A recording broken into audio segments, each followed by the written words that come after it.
रायगड जिल्ह्याला यंदा पावसाने हुलकावणी दिली। जिल्ह्यात अद्याप पावसाने समाधानकारक हजेरी लावली नाहीये, त्यामुळे खरीप हंगामावर मोठं संकट आहे। तर जून महिन्याचा दुसरा आठवडा उलटलाय तरी अपेक्षित पाऊस झाला नाहीये, त्यामुळे पेरणी केलेली भात शेती उगवण्यावर प्रश्नचिन्ह निर्माण झालंय।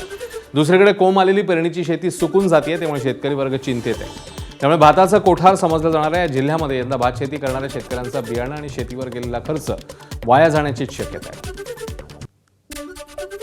आज मी एवढं वयाच्या 60 वर्ष झाली, पण मी असं कधी संकट कधी बघितलं नाही। मी आज दुबार पेरणी केली किंवा 2 पिशव्या आज 1200 रुपयाच्या 2 पिशव्या टाकल्या, त्या पण मला आज परत दुबार पेरणी करायची गरज येणार आहे। त्याच्या पुढे काय करणार, आता काय संकट हे कसं हे करायचं हे तुम्ही जर सरकारने निर्णय घ्यावा। 1800ची पिशवी 2200पर्यंत गेली। खत आमच्यावर खताचं 1700 रुपये होते, 2250 गेली। मानगत खतं पण भेटत नाही आम्हाला, आणि एवढं आमच्यावर संकट येतं एखाद्या या झाडावरती टांगून पण जीव देऊ अशी परिस्थिती आमची झालेली आहे। तर सरकारने आम्हाला खरं तात्काळ मदत करावी हीच आमची इच्छा आहे। निसर्गामुळे शेती कमी होत आली आणि सरकार काय मदत करत नाही। कोकणात वरती लोकांना मदत भेटते, कोकणातला शेतकऱ्याला मदत भेट नाही। कोकणातला शेतकरी साधा आहे, काय मोर्चा नेऊ शकत नाही, काय करू शकत नाही, आणि मग तो काय त्यातनं जोर करून पुन्हा शेती करायचा प्रयत्न करतोय। पण ह्या वर्षी तर मोठा दुष्काळ आहे, त्यामुळं शेतकरी आता कंटाळून काय करेल का सांगता येत नाही। पेरा हा गेल्या 25 तारखेला झालेला, तर ह्या 25 तारखेला 1 महिना होतील, आणि एवढ्या उन्हामध्ये जे काय भात पेरलेलं असतं ते खराब होतं, कारण ते उगवणार नाही आहे। म्हणून एकतर दुबार पेरा करावा लागेल, किंवा मग जी पाखरे असतात छोटे मोठे ते टिपून ते दाणे खातात आणि ते आपल्याला पेरा उगवू शकत नाही। अशा परिस्थितीत सरकार काय शेतकऱ्यांना मदत करणार आहे? कारण आतापर्यंत आता सध्या संकटात आहे। आतापर्यंत ज्या वेळेला संकट आले त्या वेळेला महायुतीच्या सरकारने आपल्याला मदतच केलेली आहे, आणि आताही जसं संकट येईल तसं मदत करू, काय काळजी करायचं कारण नाही। एल निनोच्या परिणामामुळे राज्यात सध्या भीषण पाणी टंचाई आहे, कारण पाऊसच पडत नाही आहे। धरणातला पाणीसाठा निम्म्याहून खाली घसरलाय, काही ठिकाणी 10% जलसाठा शिल्लक राहिलाय। या पार्श्वभूमीवर रायगड जिल्ह्यातल्या खालापूरमधील इमॅजिका वॉटर पार्क काही दिवसांसाठी बंद ठेवण्यात येणार आहे। इमॅजिका वॉटर पार्कचे व्यवस्थापक मनीष मालपानी यांनी या संदर्भातली अधिकृत माहिती दिली। लोकांना भीषण पाणी टंचाईला सामोरं जावं लागतंय, या सर्व बाबींचा विचार करत इमॅजिका व्यवस्थापनाने जोपर्यंत पाण्याची समस्या सुटत नाही तोपर्यंत पार्क बंद ठेवण्याचा महत्त्वाचा निर्णय घेतलाय।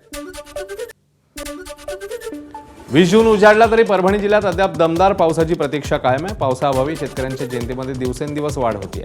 पेरण्या खोळंबल्या आहेत। ज्या शेतकऱ्यांकडे पाण्याची उपलब्धता आहे त्यांनी धूळ पेरणी करत सरकीची लागवड केली, मात्र या पिकाला जिवंत ठेवण्यासाठी भर पावसाळ्यात स्प्रिंकलरने पाणी देण्याची वेळ शेतकऱ्यांवर आली।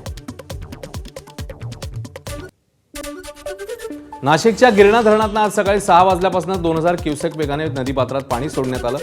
धुळे महाराष्ट्र औद्योगिक विकास महामंडळाअंतर्गत असलेल्या 40गाव MIDC तसंच भडगाव आणि पाचोरा नगर परिषदांच्या मागणीनुसार बिगर सिंचन पाणी वापराचं 5वं आवर्तन सुरू करण्यात आलंय। हे पाणी केवळ बिगर सिंचन वापरासाठी आल्यानं नदीकाठच्या सर्व शेतकऱ्यांनी शेतीपंप बंद ठेवावेत असं आवाहन 40गावच्या पाटबंधारे उपविभागाच्या वतीने करण्यात आलंय। तसंच नदीपात्र आणि नदीकाठच्या नागरिकांनी खबरदारी घेत सतर्क राहण्याचं आवाहन प्रशासनाने केलंय।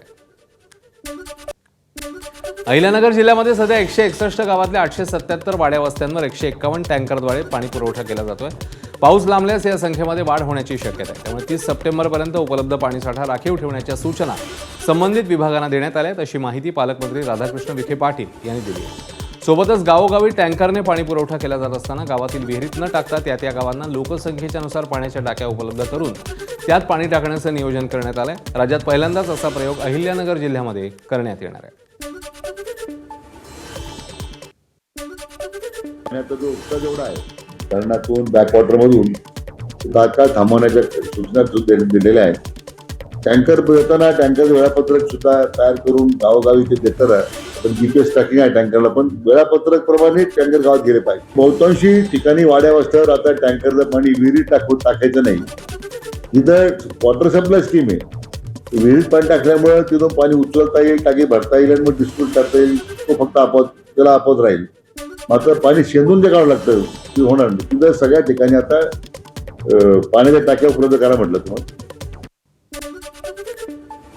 गोंदिया जिल्ह्यात जून महिना संपत आला तरी दमदार पावसाने अजूनही हजेरी लावली नाहीये। दुसरीकडे तापमान 40 अंशांपर्यंत पोहोचले, त्यामुळे उकाड्यातच भर पडली आहे। मान्सूनच्या अपेक्षेने शेतकऱ्यांनी पेरणी केली असून भात पिकाला अंकुर फुटले, मात्र पावसाने दडी मारली आहे, त्यामुळे हे भात पीक वाळण्याच्या मार्गावर आहे। त्यामुळे शेतकऱ्यांची चिंता वाढली आहे. आता सर्वांच्याच नजरा आकाशाकडे लागल्या. पाऊस येईल तरच परे वाचू शकतो आणि परमेश्वराला हीच विनंती आहे की लवकरात लवकर पाऊस यावे व परे वाचावेत. आणि असं वाटत आहे की पाऊस येणार या अपेक्षात आहो आम्ही आणि नक्कीच पाऊस यायला पाहिजे तेव्हा आमचे परे वाचतील. राज्यातल्या आत्महत्याग्रस्त शेतकऱ्यांच्या कुटुंबियांना आणि प्रामुख्याने त्यांच्या विधवांसाठी फडणवीस सरकारने एक महत्त्वपूर्ण निर्णय घेतलाय.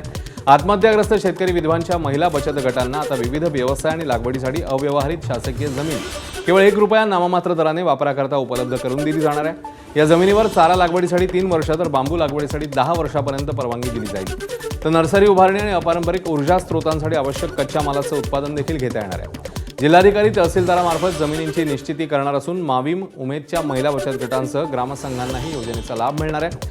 राज्याचे महसूल मंत्री बावनकुळे यांनी या निर्णयाची घोषणा केली आहे. यामुळे महिलांच्या आर्थिक सक्षमीकरणाला मोठी चालना मिळणार आहे. देशातल्या 551 आणि परदेशातल्या 14 शहरांमध्ये 5000हून अधिक केंद्रांवर परीक्षा होणार आहे. या फेरपरीक्षेआधी एनटीएकडनं देशभरात मॉक ड्रिल घेण्यात आलं. 3 मे रोजी देशभरात नीटची परीक्षा झाली. मात्र परीक्षेदरम्यान अनेक राज्यातल्या प्रश्नपत्रिका फुटल्याचं आणि काही उमेदवारांना आधीच पेपर मिळाल्याचं समोर आलेलं. यानंतर एनटीएने 12 मे रोजी परीक्षा रद्द केली. त्यानंतर पुन्हा परीक्षा घेण्याचा निर्णय घेण्यात आला. आता उद्या फेरपरीक्षा होणार आहे.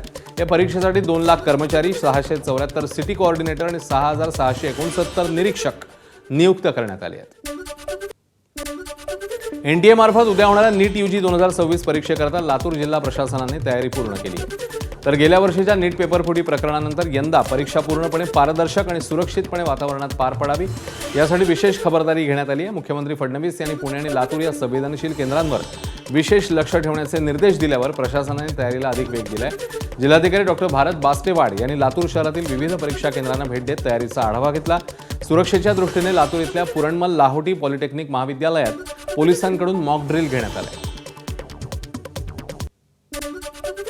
पुण्यातही नीट परीक्षेआधी पुणे पोलिसांचा मोठा बंदोबस्त पाहायला मिळतोय. नीट परीक्षेसाठी पुण्यात 27 परीक्षा केंद्र आहेत. सर्वच केंद्रांवर पोलिसांचा बंदोबस्त आहे. सोशल मीडियावर देखील पोलिसांची करडी नजर पाहायला मिळते.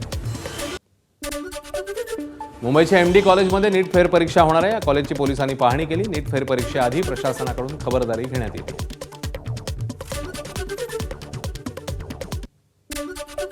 उद्या होणाऱ्या नीटच्या फेरपरीक्षेसाठी अमरावती जिल्ह्यातले 4684 विद्यार्थी परीक्षा देणार आहेत. उद्याच्या परीक्षेत कोणताही अनुचित प्रकार घडू नये याकरता जिल्हा प्रशासनाने जोरदार तयारी सुरू केली आहे. अमरावती शहरात उद्या होणाऱ्या परीक्षेकरता आज मॉक ड्रिल झालं. भारतीय स्टेट बँक कॅम्प शाखा इथून मॉक ड्रिलची सुरुवात झाली. तर उद्या होणाऱ्या गोपनीय परीक्षा साहित्याच्या सुरक्षित वाहतुकीची जबाबदारी जिल्हा प्रशासन, पोलीस दल आणि एस्कॉट टीम्सवर सोपवण्यात आली.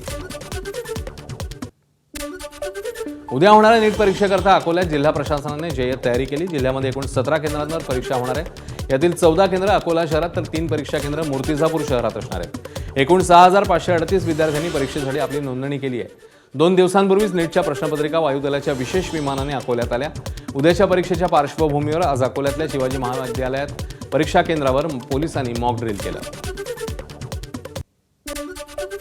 नीट फेरपरीक्षेसाठी नाशिक जिल्हा प्रशासन अलर्ट मोडवर आहे. नीट परीक्षा केंद्रामध्ये सकाळी 11 ते सायंकाळी 7 पर्यंत जमावबंदीचे आदेश देण्यात आले. 600 ते 700 अधिकारी कर्मचारी नीट परीक्षेची जबाबदारी पार पाडतील अशी माहिती जिल्हाधिकारी आयुष प्रसाद यांनी दिली आहे.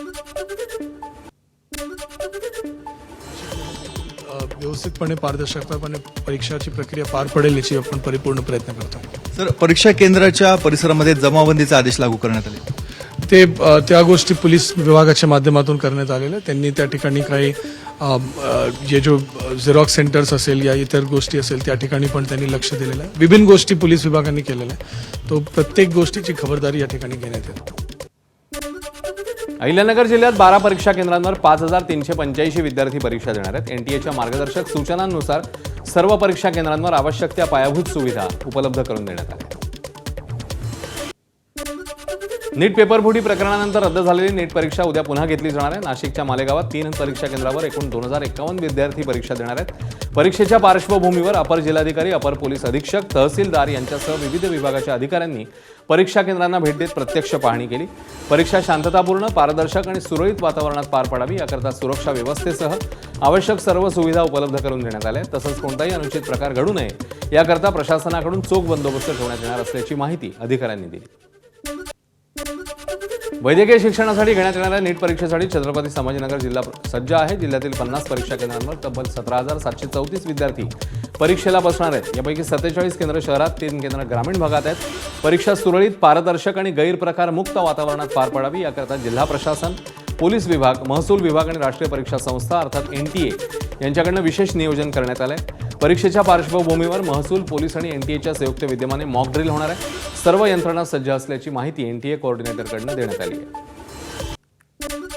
तर नीट पेपरफुटीनंतर उद्या फेरपरीक्षा होणार आहे. मात्र NTAचा मोंगळ कारभार पुन्हा एकदा समोर आला आहे. नागपुरात मूळ परीक्षा दिलेल्या अब्दुल्ला तालिब या विद्यार्थ्याला चक्क अबुधाबीचं परीक्षा केंद्र देण्यात आलं. काल ॲडमिट कार्ड डाउनलोड केल्यावर हा प्रकार उघड झाला.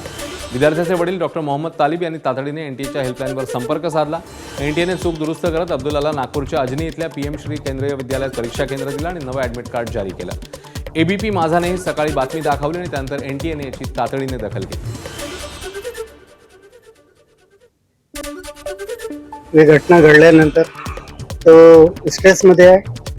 आता त्याचा स्ट्रेस कमी करण्याचा आम्ही प्रयत्न करून राहिलो आणि त्याला कसलीही परिस्थितीमध्ये उद्या परीक्षेमध्ये बसवण्यासाठी आम्ही प्रयत्न करतो.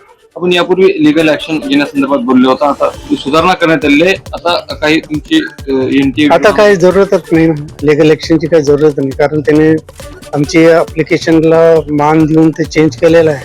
त्यामुळे आता कोणती लिगल ऍक्शनचा काही प्रश्नच नाही. तर नागपूरच्या विद्यार्थ्याला अबुधाबीचं परीक्षा केंद्र मिळाल्याच्या प्रकरणावर NTAने स्पष्टीकरण दिलं. विद्यार्थ्याने शहर बदलण्याची विनंती केली होती असं NTAने म्हटलं. विद्यार्थ्याच्या रजिस्टर्ड लॉग इनवरनं ही विनंती झाली होती आणि या सिस्टीममध्ये शहर बदलल्याची नोंद आहे असं स्पष्टीकरण NTAने दिलंय. विद्यार्थ्याने स्वतःच परीक्षा केंद्र बदललं आणि 2 वेळा तपासलंही होत असा दावा NTAने केलाय. तर विद्यार्थ्याच्या पुन्हा केलेल्या विनंतीनंतर त्याचं परीक्षा केंद्र नागपूर करण्यात आल्याचं देखील NTAने स्पष्ट केलं.